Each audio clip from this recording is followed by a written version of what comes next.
Hey friends, I'm Mel and welcome to my kitchen. It is Thanksgiving week. I bet you've already watched 1,000 YouTube videos in preparation for the big day, including my own, no stress, a Thanksgiving dinner crockpot video. The week of Thanksgiving, I always like to post something just a little bit different. This year, I thought about a holiday recovery meals video. That means we're all sick of cooking after this week, so these are going to be quick and easy to the nth degree.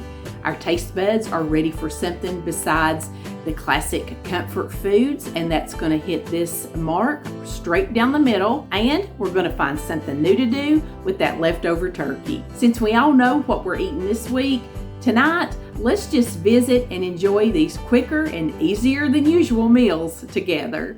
Today we're making a baked manicotti, but we are going to make it quick and easy style by using string cheese.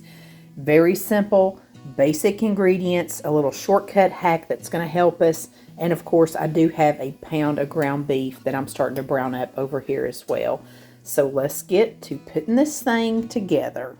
Over here, I've got my water boiling. It's also been salted really well. I'm just going to drop my little manicotti shells in here, and I've got 12 of them.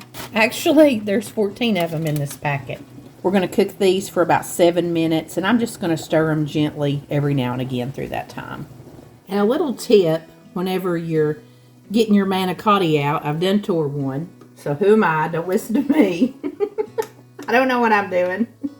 What my tip is to lay them on a baking sheet that you've sprayed with some nonstick spray, and they won't stick to it, and it'll just be a good place for them to cool, and then you can work with them, and they're not going to stick. And here's my little technique for getting them out for the most part without tearing them. I use my spaghetti spoon and a fork. If you got just 2 forks, you don't have one of these, that's fine. But I grab them like this. I take the teeth of my forks on one end and this little thing on the other. Try to grab a hold of them. I'm tearing this one again.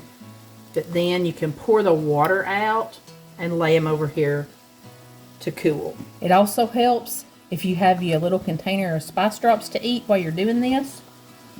It'll help calm your nerves when you're dealing with these things. I love these. These are old school candy, but I love them. Over here on this side of the stove, I've got my ground beef, not my brown beef. I've got my ground beef browning up, and I'm going to throw in about half a cup of diced onions. Looks like I'm going to throw some in the floor today too. Get that onion down in there so it can get softened up. We're just going to finish off our beef, make sure it's cooked pretty well through. Didn't have a lot of grease in this, so if you have a cut of meat that has more grease, you can drain that off. But I just added in a little garlic and just a little bit of Italian seasoning. Now let's get all this mixed in. Just about a minute here with our seasonings cooking up. Now I'm going to add in a 24-ounce jar or can of pasta sauce. I really like this Hunt's pasta sauce. It's old-fashioned too. I think I find this at the Dollar Tree. I've seen it in the grocery stores too, but I do think I've got it at the Dollar Tree before. And look what I saw on the back of it. Easy manicotti. And it looks really good. It's got some spinach and stuff in it. So I think I'm going to take a picture of that and pin it to my Pinterest board. Then one day, when I have more time and patience, I might try that. That'd be good for an old cold winter day, wouldn't it? Anyhow, I'm just going to get this mixed in and just let it get sort of warmed through. I've got a 9x13 casserole dish here. I did spray it with some nonstick spray. And I'm going to take about half of this meat mixture and put it right in the bottom of this.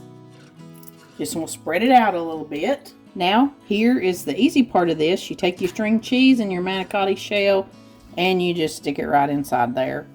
Then, we're just going to lay them down over here. I'm going to go that way and lay them in our sauce.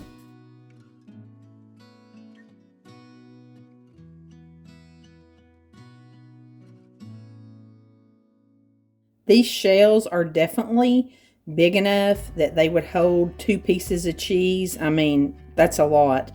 But you know what? This string cheese like this, it's going to melt really good. And that's just overkill. We just don't need it. We don't need it. And any of my shells, you know, that kind of tore like this, I'm just sticking that cheese in there and wrapping it right up. It is going to be fine. Just put it right down in here, kind of seam side down. And I'm going to pour the rest of this sauce right over the top.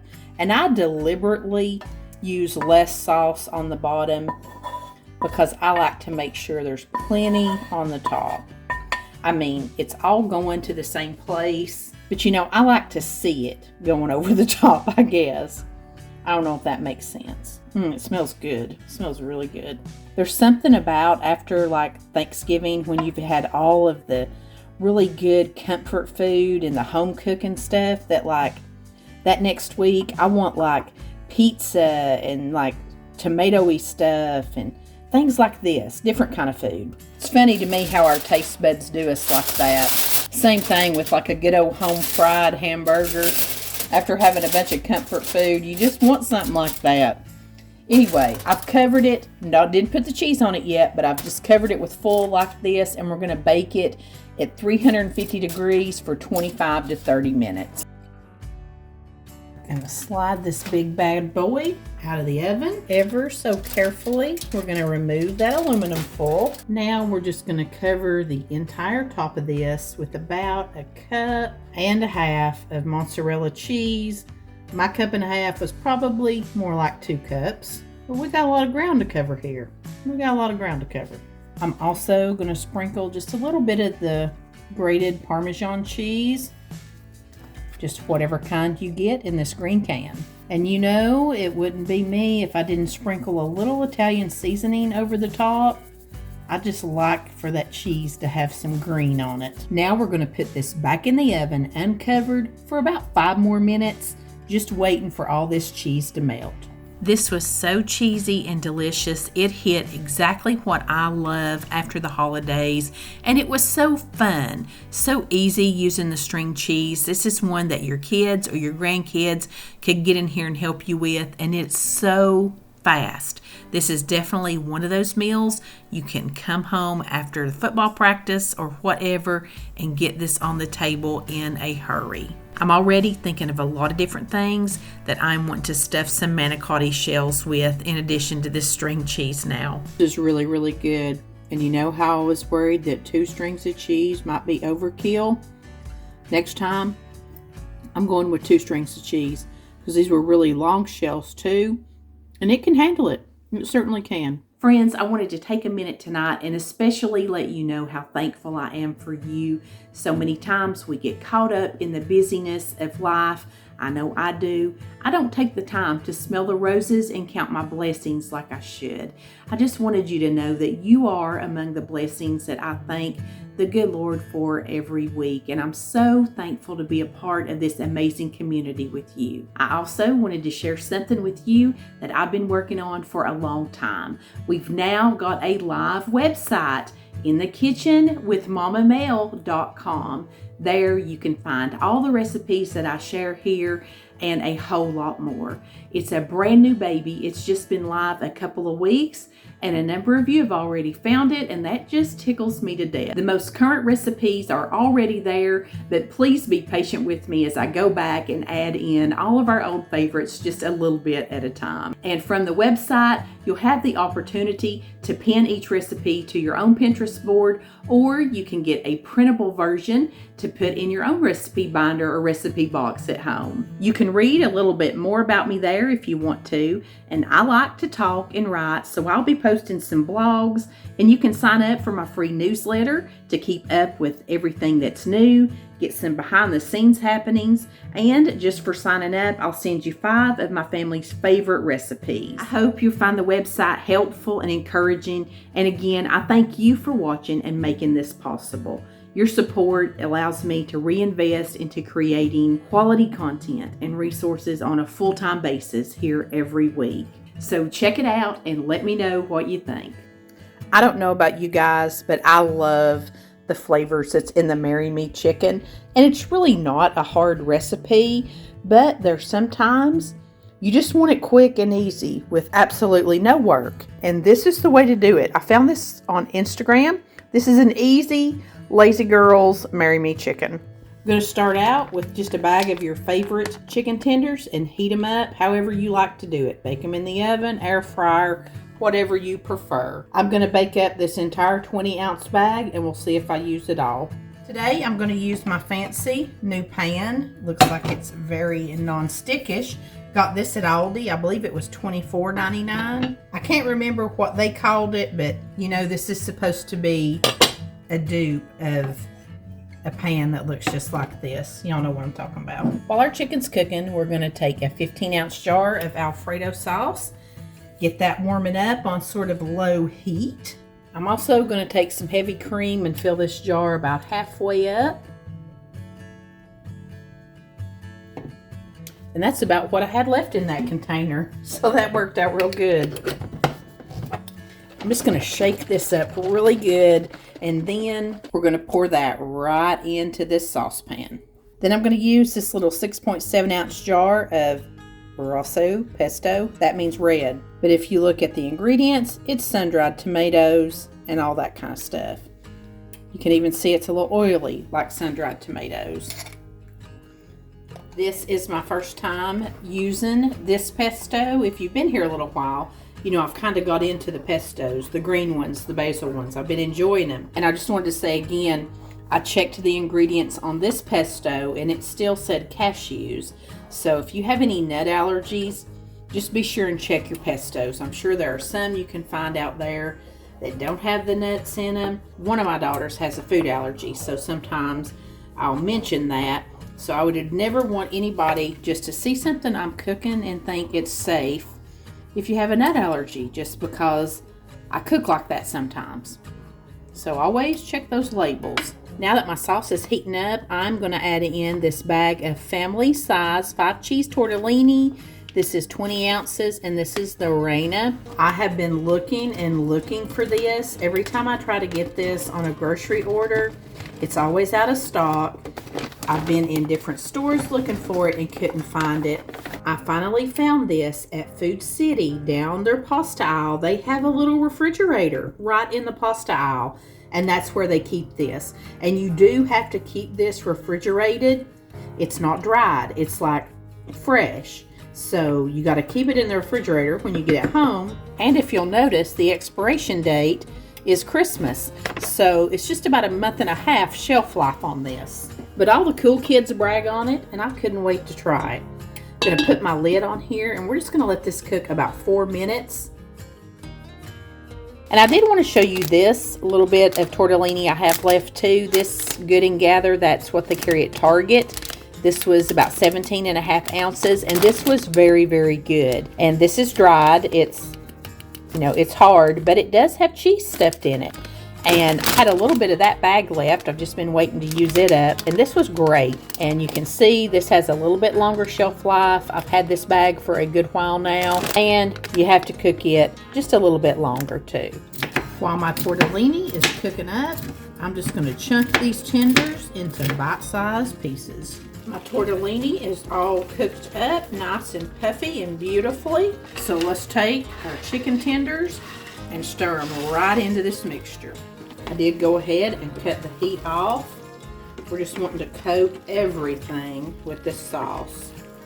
Seems like a lot of sauce when you start, but it thickens up, and then when you stir in this chicken, you want it to have plenty enough to coat it all. And my new skillet worked really good. It took me a minute to sort of get it heated up and get a feel for the temperature, and the high sides make it great for a dish like this, a one skillet dish where you're stirring a lot of stuff.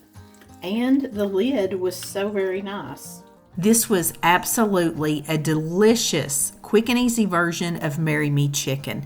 This is one of those recipes that I'm now going to keep the ingredients on hand for all the time.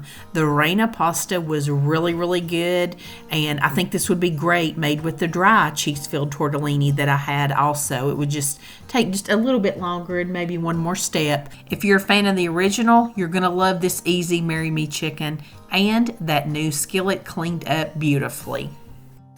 Today we're going to make a turkey cranberry crescent ring. This is great to make after the holidays, or really any variation of it with any of these type items that you would find in your refrigerator or pantry. I'm going to start by just getting all of my little prep work done, and there's not much, but I did not have any shredded Swiss cheese, or Gruyere would be really good with this, but I had a block of Swiss cheese, and it's going to take me a minute here because all I have is this zester. I don't know what has happened to my grater, but you know what? I don't use it that often, so I'm just going to power through zesting this 8-ounce block of Swiss cheese. That's a fine shred right there, if I do say so myself.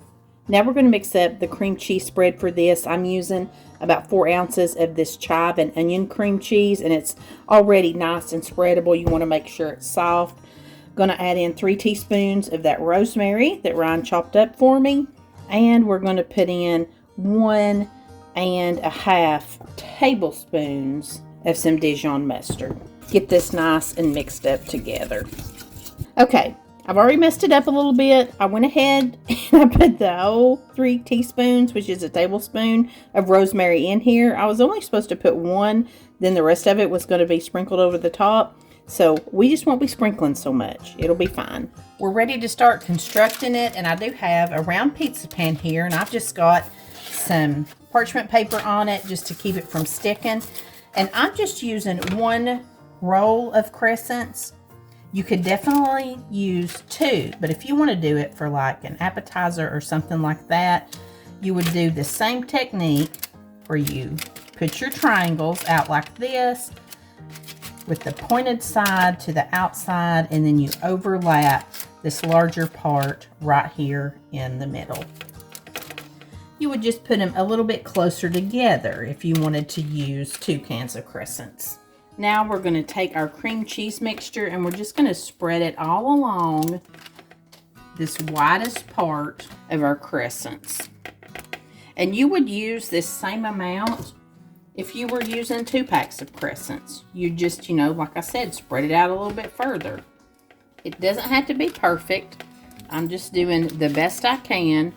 And these little crescent roll rings and braids and stuff, they never look that promising when you're in the heat of it here, but when they get done and baked up, they always do turn out really pretty. One thing's for sure, it's smelling good with all that rosemary in it. Now I'm going to take 1 cup of my cheese that I shredded. It looks like an awful lot. That little zester put a lot of air in it. I use Swiss. Like I said, Gruyere would be ideal for this. Aldi sells a shredded Swiss and Gruyere mix that would be perfect in here. But we're just using Swiss. You could use Monterey Jack. Honestly, use whatever you have or whatever you like. But I do think a white cheese looks pretty in here. Now we're just taking our turkey and we're going to overlap it and just put it all around this little ring. This is great to use your leftovers from Thanksgiving here.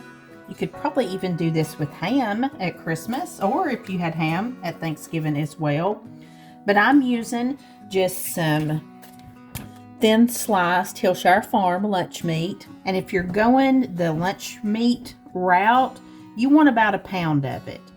And if I was getting it out of the deli, I would get it shaved. In sliders and things like this, I like my lunch meat just as thin as you can get it. And this is just a 9-ounce container, but I mean, this is a lot. This looks like a lot. But we're putting a lot of cheese in here, so we're gonna make it big, I reckon.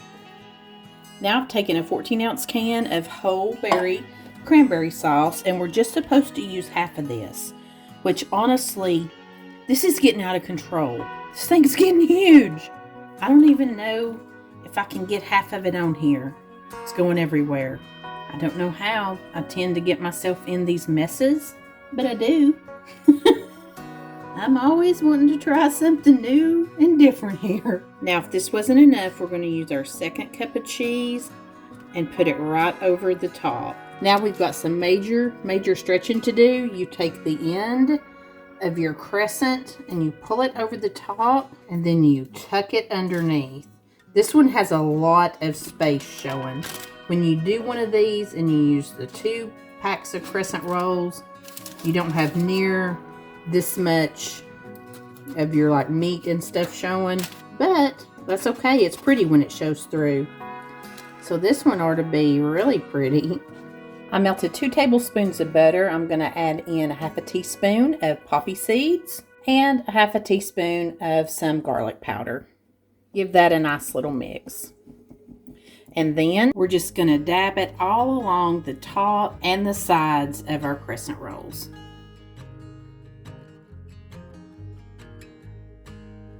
Slide this into a 375-degree oven. We're going to bake it for about 22 to 25 minutes. I let mine cook for 24 minutes, and now we're just going to let it sit for 5 minutes. I have to say, I'm a little worried. Did we end up having to eat this with the fork? Yes. Was it worth it? 100% yes. I was worried because there was quite a bit of liquid in the middle of this. It worked out fine. That must have come maybe off of the cream cheese or the cranberry sauce. The next time I make it, I'll definitely use 2 packs of crescent rolls. All the kids loved it. Even Patrick loved it. You could change this up and do like a chicken bacon ranch. You could do a lot of different things with this, different sauces and different seasonings. But this was absolutely amazing. I wanted to share some of our fall foliage footage from our trip to the Blue Ridge Parkway. We went the second weekend of October, very spur of the moment, but it was peak season. We were a little later in the afternoon getting there the first day, and it was very rainy and yucky. We just piddled around in Boone, North Carolina, and we spent the night there. Then we're making our way up the next day to Grandfather Mountain. It still started out a little dreary and rainy on us, but we made the best of it. You can see the colors are just beautiful. This is the Wilson Center for Nature Discovery at Grandfather Mountain. They have a gift shop and a museum there. I got some really pretty footage here of the colors. It was beginning to stop the raining a little bit on us. It was definitely getting colder the farther we went up the mountain, but the colors were beautiful and the rain kind of tapered off. They had a few different animals there that couldn't be in the wild for different reasons anymore, but I'm not sharing any of that footage except for the otters because, you know, they're so cute.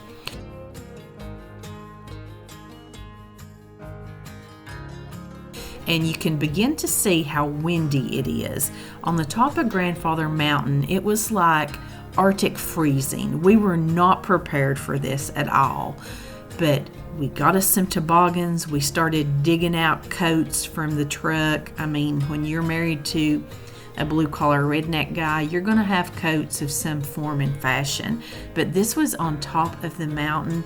They used to have a swinging bridge here, but it's been rebuilt and it is more steady now, but you can see looking at people holding on to their hats and how their clothes are blowing around. It was so windy and it was just beautiful. It was a beautiful sight, but it was definitely cold up there.